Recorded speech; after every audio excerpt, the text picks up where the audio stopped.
आज फिर शुरू हो रहा है एक सफ़र।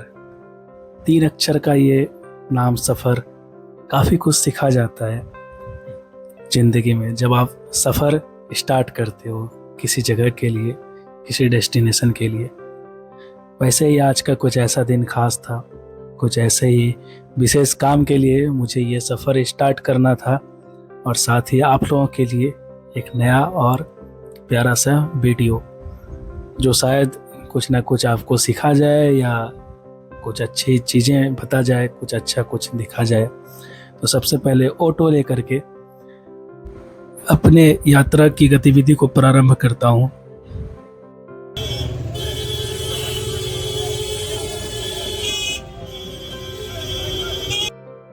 और ऑटो से उतरते ही हमने ये भीड़ का मंजर देखा, सुबह सुबह, वो भी 5 बजे। वक्त का सिलसिला ऐसे ही चलता रहता है, सुबह से शाम हो जाती है और लोग ऐसे ही भाग दौड़ में लगे हुए रहते हैं। सामने हनुमान जी का आशीर्वाद लिया सुबह सुबह और अपने सफ़र के लिए एक हैप्पी जर्नी बोल करके वहाँ से आगे बढ़े। साथ ही टिकट लेने के कतार में कई लोग खड़े थे क्योंकि काउंटर 3-4 ही खुले हुए थे। जल्दी जल्दी टिकट ले करके, मात्र 3 मिनट बची हुई थी ट्रेन खुलती, फटाफट दौड़ भाग के सभी लोग ट्रेन पे चढ़ रहे थे क्योंकि बिना टिकट लिए अगर आप सफ़र करते हो वो भी दिक्कत है।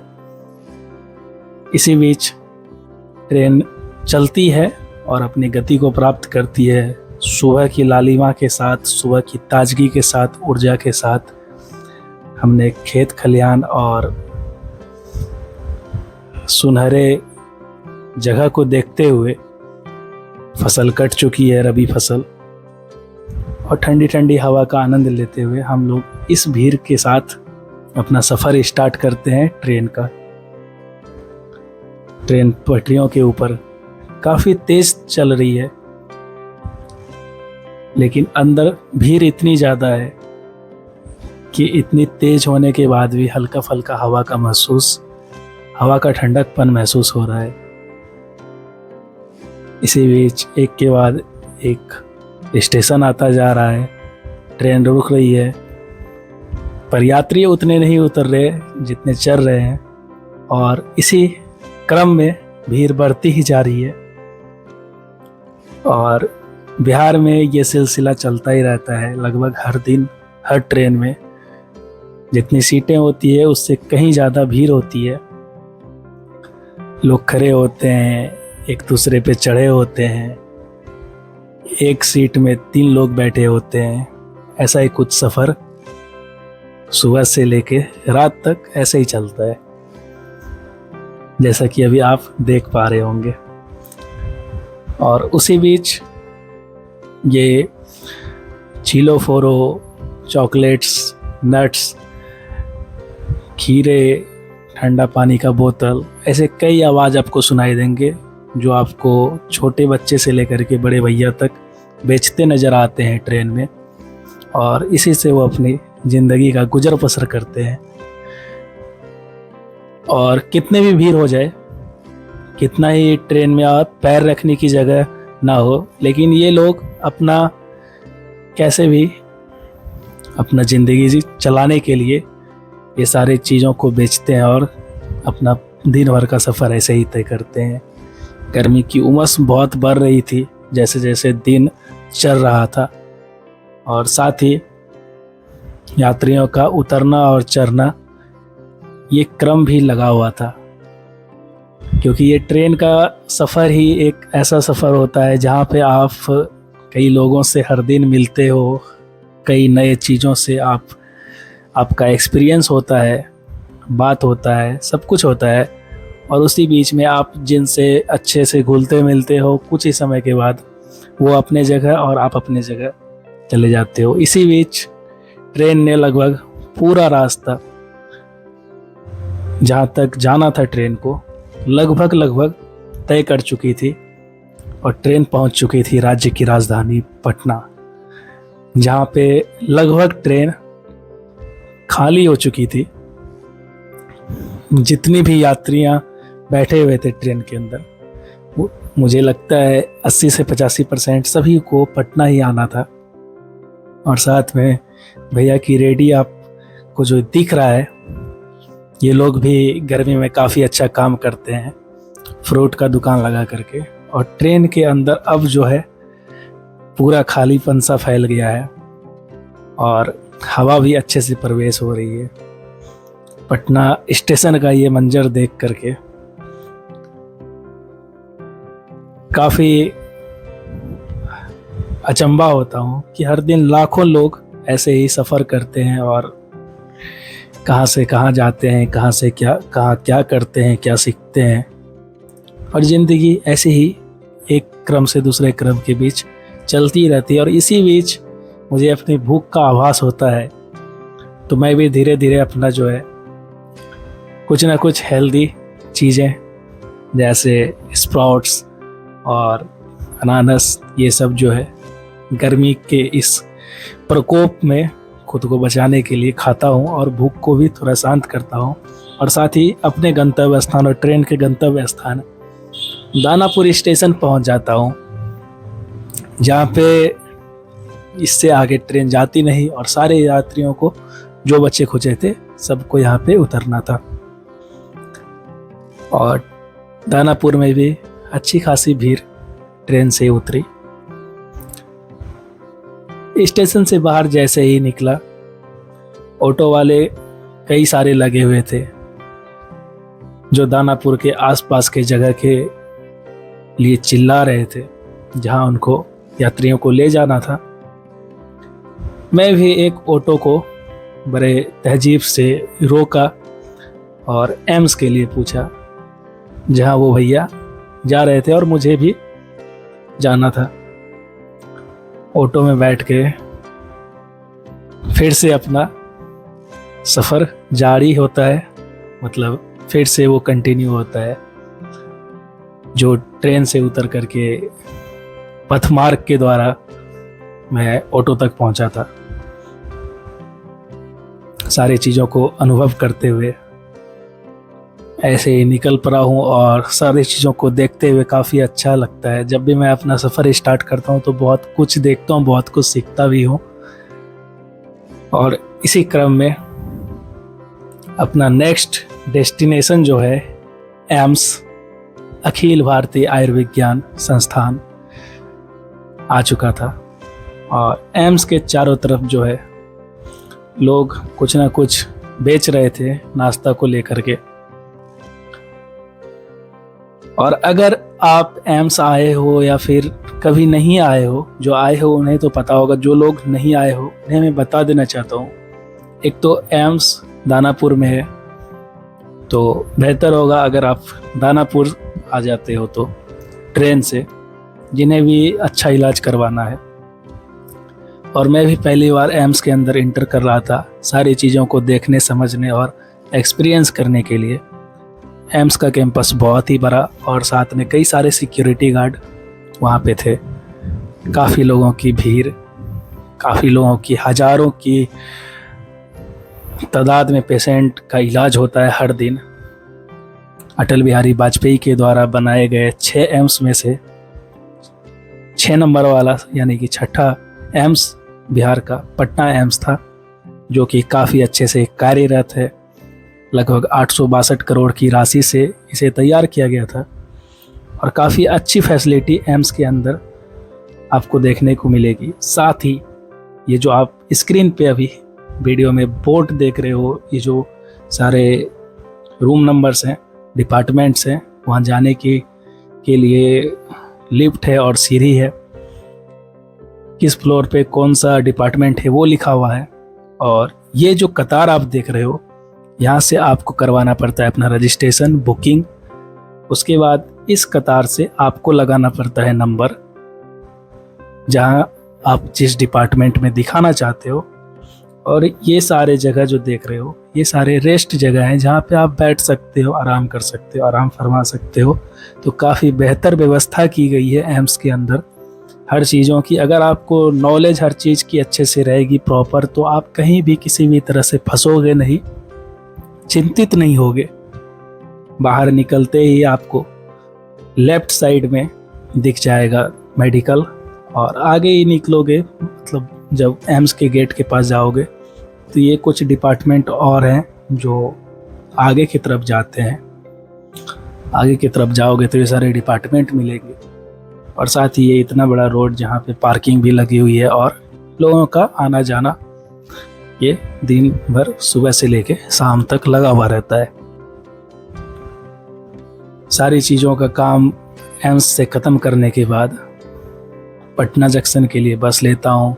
गांधी मैदान आने के बाद थोड़ा गांधी मैदान की सादगी, शांति, खेल कूद और लोगों के तरह तरह के फेस देखने को मिलते हैं।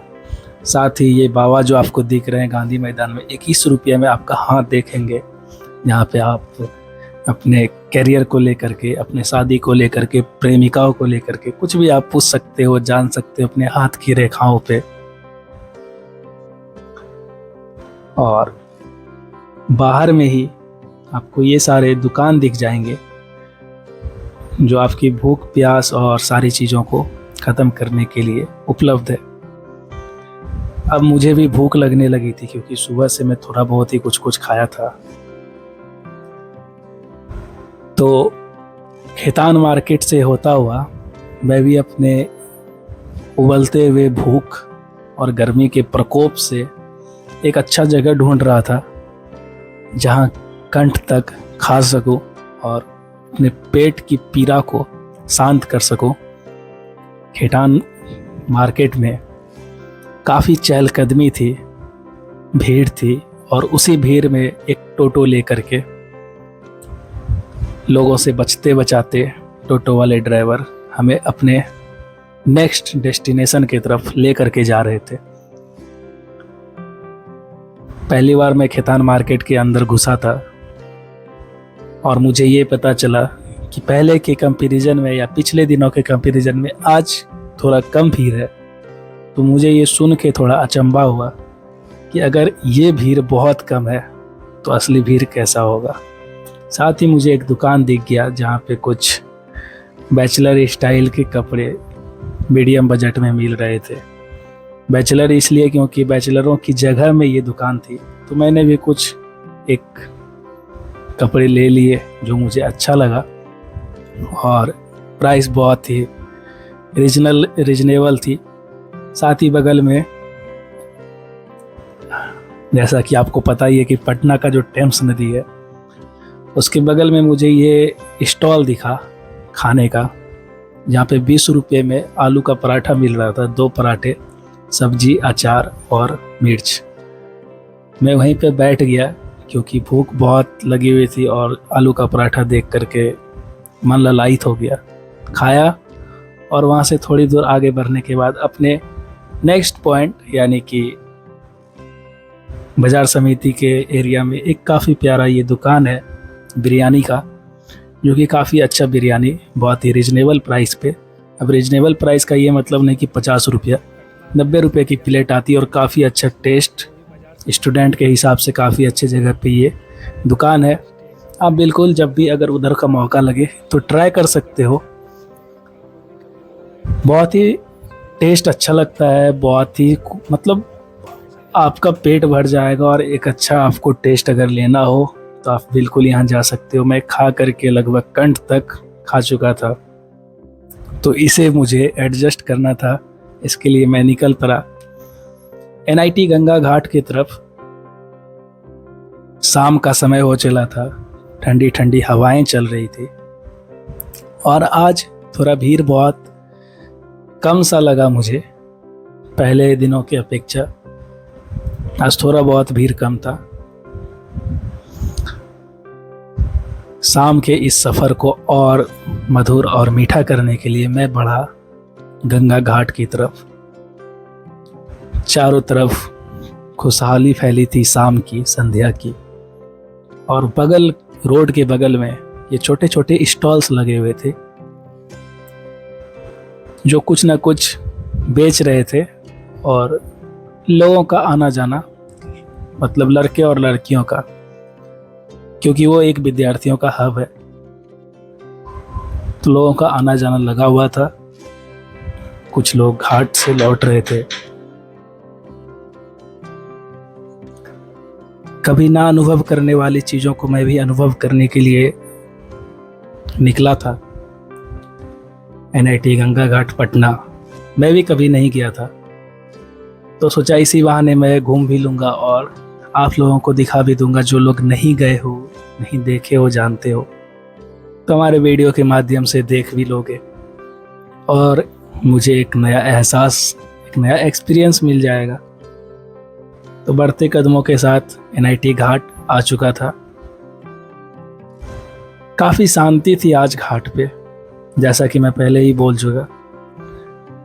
भीड़ आज पहले के दिनों के कंपैरिजन में बहुत कम थी। इतनी भीड़ रहती है यहाँ पे कि आपको जगह नहीं मिलेगा इस तरह से खाली खाली सा, जैसा कि आज आपको दिख रहा होगा। साथ ही यहाँ पे कुछ नाव लगे हुए रहते हैं हमेशा, जहाँ से आप गंगा की सैर कर सकते हो। 50 रुपये पर पर्सन के हिसाब से जो है टिकट यहाँ पे काटा जाता है और कुछ 10-15 मिनट की सैर होती है। और इसी घाट पे जो है लगभग शाम के 7 बजे एक और राइड होती है, वो शिप की राइड होती है, जहाँ छोटा सा कोई जहाज़ होता है। जैसा मुझे पता चला वो लगभग 200 रुपये की आती है टिकट उसकी। वहाँ से निकलते ही राजेंद्र नगर पहुँचा और अपने ट्रेन लेकर के फिर से निकल पड़ा। आपने तो बोलत रहिया, हमहू बोलत रहिया, अब कुछ बाजा के बोला दिया। वो यहाँ लगा भाई, जहाँ लगे जाए कौन आवे तो लागते कौन कहीं से आवे कौन अतई ना कहीं से नहीं कहीं से अतई जी ना कैसे आवे तो कौन आवत न है, आवाज आबो है। ससुराल है नहीं हाँ बहुत रहता, खूब रह चाली। किन्हीं 5 प्रश्नों का उत्तर जीवन के बारे में भी बताइएगा। रूटीन दिन भर क्या होता था पहले, खेल कूद, पढ़ाई लिखाई, सब कुछ बताइए। मैं ये भी बता। हाँ, तो ये जो था सिलेबस, किन्हीं 5 प्रश्नों का उत्तर या 6 लिखते लिखते रह जाता था। अब मुझे 5 तो नहीं लिख पाते। संविधान में 24 पॉइंट है, उसमें अब जो समझे न, उसको कहिए ना सिविक्स का, समाज अध्ययन। 24 पॉइंट जब लिखना शुरू किए लास्ट में रह गया, रील कर गया, रह गया तो नहीं गया। उस समय में 33% रिजल्ट दिया।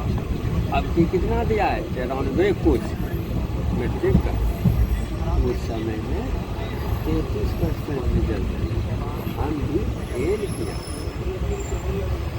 लिखने पर भी 33 का जो उत्तर दिए और संविधान का रह गया तो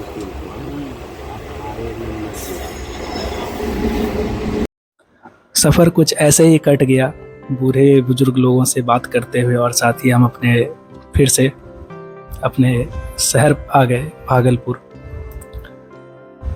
रात के लगभग 3 बज चुके थे और बाबा को भी भागलपुर उतरना था। तो सफ़र में ऐसे कई लोग मिलते रहते हैं जिनसे आपका वार्तालाप होता है, गुफ्तगू होता है और कई चीज़ों के बारे में आप जानते हो। तो इस वीडियो में भी आपको कई चीज़ों के बारे में सुनने को मिला होगा, जो मैंने पीछे क्लिप्स डाल रखी है। ये बस इसलिए डाल रखी क्योंकि आप लोग भी सीखो समझो थोड़ा कि पीछे की चीज़ों में क्या होती थी, और कभी मौका लगे तो पुराने लोगों से बिल्कुल बात किया करो, बुजुर्ग लोगों से, काफ़ी कुछ सीखने को मिलेगा। और आज का वीडियो यहीं पे ख़त्म होता है।